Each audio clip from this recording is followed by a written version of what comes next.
ومن سيئات أعمالنا من يهده الله فلا مضل له ومن يضلل فلا هادي له أشهد أن لا إله إلا الله وحده لا شريك له وأشهد أن محمدا عبده ورسوله.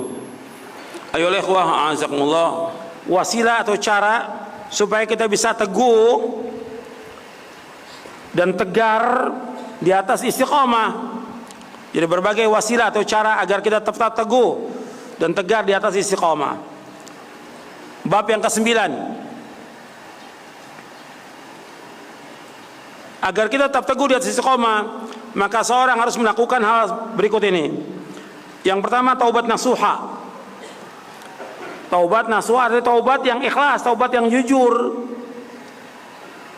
taubat yang benar, taubat yang tidak mengulangi lagi perbuatan dosa. Itu namanya taubat nasuha. Ya ayyuhalladzina amanu tubu ilallahi taubatan nasuha. Wahai orang beriman, taubatlah kalian kepada Allah dengan taubat yang nasuh, taubat yang ikhlas, taubat yang jujur, taubat yang benar. Yang kedua, senantiasa mentauhidkan Allah, menjauhkan syirik. Ini terus ini harus diingat. Mentauhidkan Allah, menjauhkan syirik. Karena nggak bisa orang hanya mentauhidkan Allah saja tanpa menjauhkan syirik, nggak bisa. Dalam dakwah juga demikian, mengajak manusia kepada tauhid, kemudian apa? Melarang manusia dari syirik. Nggak bisa orang mengatakan jangan menyinggung-nyinggung perbuatan orang. Kita nggak nyinggung perbuatan orang sama sekali, tidak.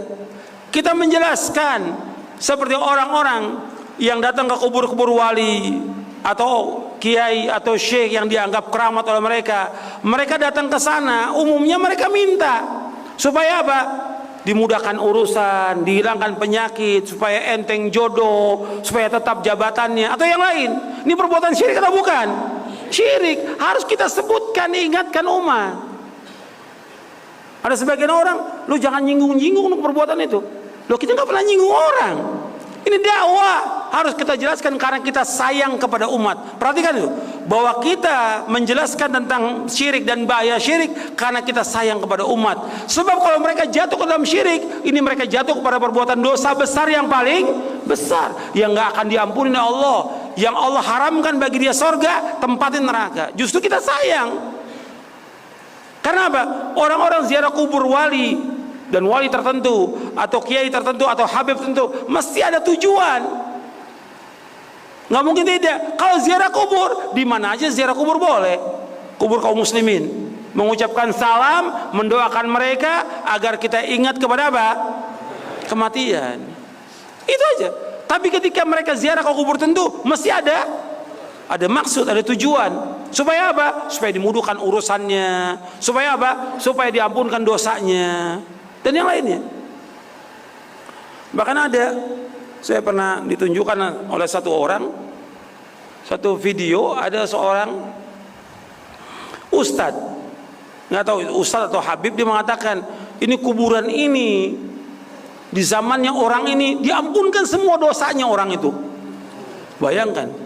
Makanya dengan kita mengadakan acara di kuburan ini akan diampunkan dosa kita. Ini kan kebohongan. Ini kadzab ini. Ini pendusta. Nggak ada orang diampunkan semua dosanya seperti itu. Di zaman siapa? Ustadz ini atau syekh ini yang dikuburkan. Karena menipu umat, mengajak orang untuk menyembah kubur itu. Dia aja belum tentu diampuni dosanya yang dikubur itu. Kita nggak tahu bagaimana amalnya dia. Dan orang datang ke sana, apakah si mayit dengar atau tidak? Tidak dengar. Kata Allah, in tad'uuhum la yasma'u du'aakum walau sami'u mastajabu lakum wa yaumal qiyamati yakfuruna bisyirkikum wa la yunabbi'uka mithlu khabir. Kata Allah di dalam surah Fatir. Kata Allah, seandainya kalian berdoa kepada mereka, mereka enggak mendengar doa kalian. Kalau mereka mendengar, nggak akan bisa menjawab dan mereka akan mengingkari ibadah kalian nanti pada hari kiamat.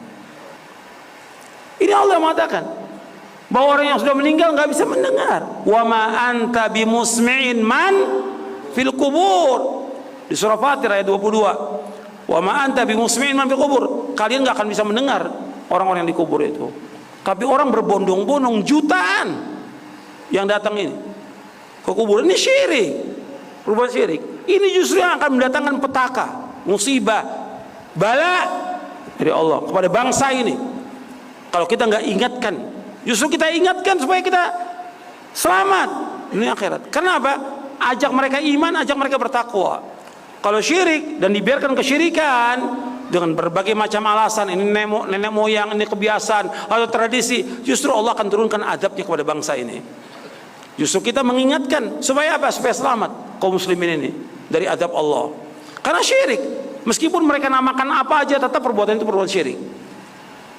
Maka ini harus terus kita mentauhidkan Allah, menjauhkan syirik. Dakwah juga seperti ini. Kita seorang dai, dakwah ini harus terus di atas tauhid, melarang orang perbuatan syirik. Jangan menyimpang. Jangan karena banyaknya orang yang menantang atau membenci atau mencela atau menuduh, kemudian kita surut. Jangan, terus jalan dakwah. Tantangan pasti akan ada, pasti. Gitu. Jangan kemudian, waduh, kalau tauhid terus nanti masyarakat gimana? Akhirnya apa? Ya sudah, dakwah tematik aja dah. Yang enak tentang apa? Yang orang senang semuanya, cinta. Ya rusak. Kalau membahas tentang cinta kepada Allah, bagus. Sebab ada namanya syirik, syirkul mahabbah, syirik kecintaan yang dipalingkan kepada selain Allah. Itu bagus. Tapi ini kan enggak, pembahasan enggak ke situ. Makanya harus dakwah tauhid harus terus. Kalau kita mau istiqomah, kita harus mentauhidkan Allah, menjauhkan syirik. Yang ketiga, berusaha untuk selalu konsekuen dan konsisten dalam ketaatan kepada Allah dan Rasulnya. Ibadah kepada Allah itu terus menerus. Wa'bud rabbaka hatta ya'tiyakal yaqin. Termasuk yang wajib atau yang sunnah aja. Masuk yang wajib dan sunnah. Termasuk sholat malam. Tadi di awal saya sebutkan, ada seorang sahabat yang tadinya rajin sholat malam, kemudian ditinggalkan. Kata Nabi, ya Abdullah, la takun mithla fulanin kana yaqumul laila fataraka qiyamal lail. Wahai Abdullah, jangan kamu seperti fulan, tadinya rajin sholat malam, rajin sholat tahajud, kemudian ditinggalkan sholat tahajud. Ini celaan dari Nabi, celaan ini. Hadis sahih riwayat Bukhari Muslim. Makanya dalam ketaatan terus. Saya cukupkan sampai di sini. Mudah-mudahan yang kita kaji bermanfaat, dan kalau ada kekurangan dari saya mohon maaf. Mudah-mudahan bisa kita pahami dengan benar dan kita amalkan, dan mudah-mudahan kita diberikan oleh taufik hidayah di atas Islam dan sunnah, dan diberikan istiqamah. Wassalamualaikum Muhammadin SAW. Subhanakallahumma bihamdik, asyhadu an la ilaha illa anta astaghfiruka wa atubu ilaik. Assalamualaikum warahmatullahi wabarakatuh.